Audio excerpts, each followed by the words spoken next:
Hi, my name is Lynn, and welcome back to my channel, Nourish Your Crown, where we share information, resources, and encouragement to support you on your hair journey. After being diagnosed with CCCA and early scarring alopecia, I decided that I wanted to take a holistic approach to treatment, which includes nutrition, supplementation, movement, self-care, and on occasion, medication.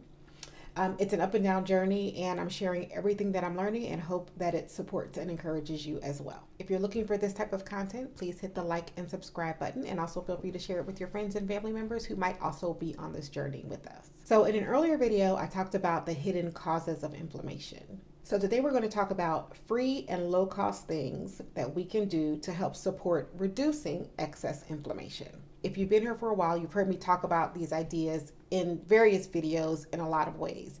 What you'll see over time after you watch these videos is that there is a consistent theme. So again, if you've heard them before, the one approach that I think we can do, or the one thing that I would recommend, is thinking about how many of these things are we actively engaged with on a regular basis. If you're already doing them, kudos to you. If you're like me, however, and I'm doing good on some weeks, and some weeks I'm a little bit better than others, and some weeks I'm not so great, just let these be a gentle reminder of the things that you actually may have some control over, because so much of this journey, we just don't have a lot of control over things. But these are a couple of things that we can do, that we can manage, that we can be accountable for. So grab whatever your beverage of choice is. I haven't done this in a while, but I'm drinking some calming tea today.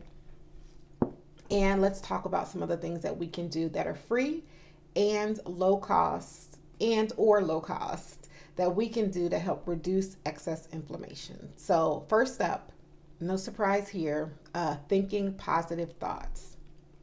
So there was a study. Also, you all know, but at this point, you know, I have notes. So if I look down, it's because I'm looking at my notes, and I want to make sure that I share the information correctly with you.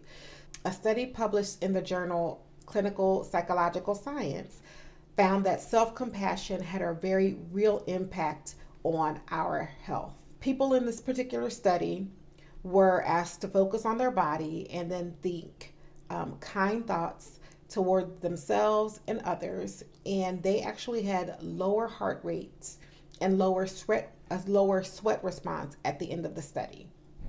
Not surprising, the participants who were encouraged to think critically about themselves had a faster heart rate and a greater sweat response. And so the findings from this study, what they determined was that the findings suggest that being kind to oneself switches off the threat response, right? That fight or flight threat response, and puts the body into a state of safety and relaxation, which is important for regeneration and healing. And so one of the things that the article said was, instead of complaining out loud or about others, try speaking love into your life, right? Speak kind words to yourself. The thing that I was fascinated by, I think I've heard this before, but anyway, the article says that about 37 trillion cells are intently listening to how you speak to them.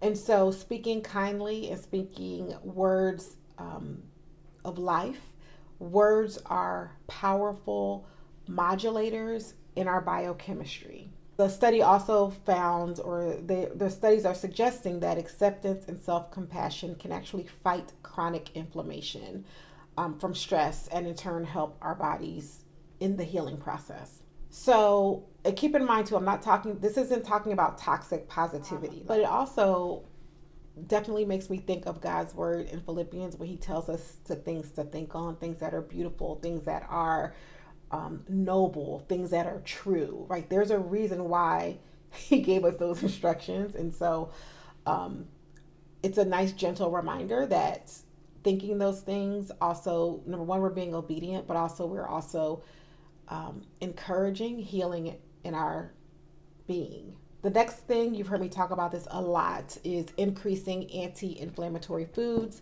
While technically it's not free, but you buy groceries every week. So whatever you're buying, you want to increase those fruits and those vegetables. Of course, you want to stay away from anything that's going to, that you know you have a sensitivity to. but definitely increasing the anti-inflammatory fruits and vegetables, spices, and herbs. Additionally, of course, the fatty fish, if you eat fish, and nuts and berries all have been proven to have anti-inflammatory properties. So definitely food, although it's not free, we have to get it every week. So this is another way you can control what a little bit of part of this process. Next up is getting regular exercise. This is free. You don't have to go to a gym. You don't have to have a membership. You don't have to get a personal trainer. You can, but you don't have to. There is the Harvard Health Publishing states that regular exercise has been shown to decrease inflammation in the body. Exercise causes the release of anti-inflammatory cytokines, which can reduce inflammation. In the previous video, we talked about the inflammatory cytokines that cause inflammation. Well, exercise is one of the tools that can be used to help increase the anti-inflammatory cytokines. So how much, you might ask, which is what I asked, well, how much exercise do I need to do? According to UC San Diego, 20 to 30 minutes of moderate exercise can act as anti-inflammatory. Practicing stress techniques is also another free way that we can reduce chronic inflammation. Chronic stress leads to inflammation. We've talked about that before, and cortisol, but practicing stress reduction techniques like meditation and deep breathing can help reduce the cortisol levels and also in turn reduce excess inflammation. Next up is sleep. You hear me talk a lot about sleep because I love a good sleep, but getting enough sleep actually can also help reduce excess inflammation. So according to Harvard Health, getting 7 to 9 hours of sleep per night can help reduce excess inflammation in the body. So the next free tip or the next free thing we can do is staying hydrated.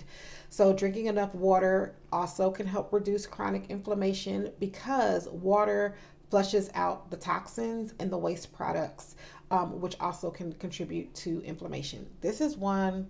When I said earlier that there's some that I'm doing pretty decent on, but ones that I need to work on, this is one that I need to work on. I know I need to increase water, and I think I've talked about this before, but I'll put fruit in it sometimes. I do really good sometimes in the morning, especially if I'm going to the office, I'll get all the water in, but as soon as around 1 or 2 comes, it's I forget to drink. I don't know what the issue is. I'll get there, but that's one of the ones that I need to work on is staying hydrated. So there's also a connection between the hair shaft itself and water. I'm going to do more research on that, and I'll share that with you when I get more details on that. Next up, one free thing that we can do is reduce processed foods. And so processed foods have a lot of added sugars. That's also a big one. There's another video coming up on that around what sugar does to us in the hair.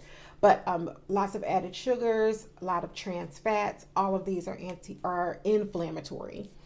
Also, there's certain oils that can increase. So I think I've read around the vegetable oils that aren't really vegetable oils, like the canola oil, and a lot of the processed oils actually increase inflammation. This is one I also need to work on more, although I do tend to use avocado oil and olive oil when I cook. When we eat out, sometimes we don't have control over the types of oils that are used, even in some of these higher end restaurants. Being mindful of the processed food is really important. And then the last one, it's technically not free, but kind of is.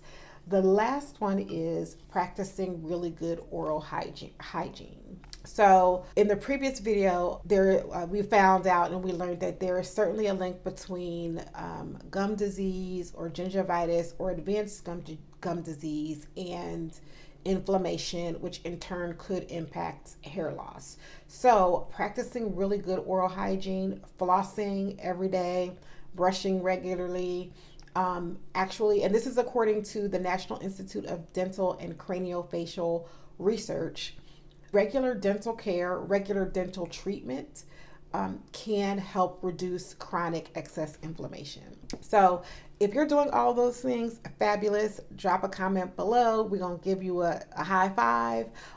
If you're like me, a work in progress, and there's some you can work on, some that you want to identify, like maybe this week, just pick one or two that you're not doing and just make a commitment for the next 7 days. I'm going to work on this. So I'm going to just increase my water by 1 additional glass. All right, so start small, pick one, pick two, let us know which one you pick. Let me know how it goes. Would love to hear either what you're doing or how it's going. And then, as always, live well, live blessed, nourish your crown, and I'll see you in the next video.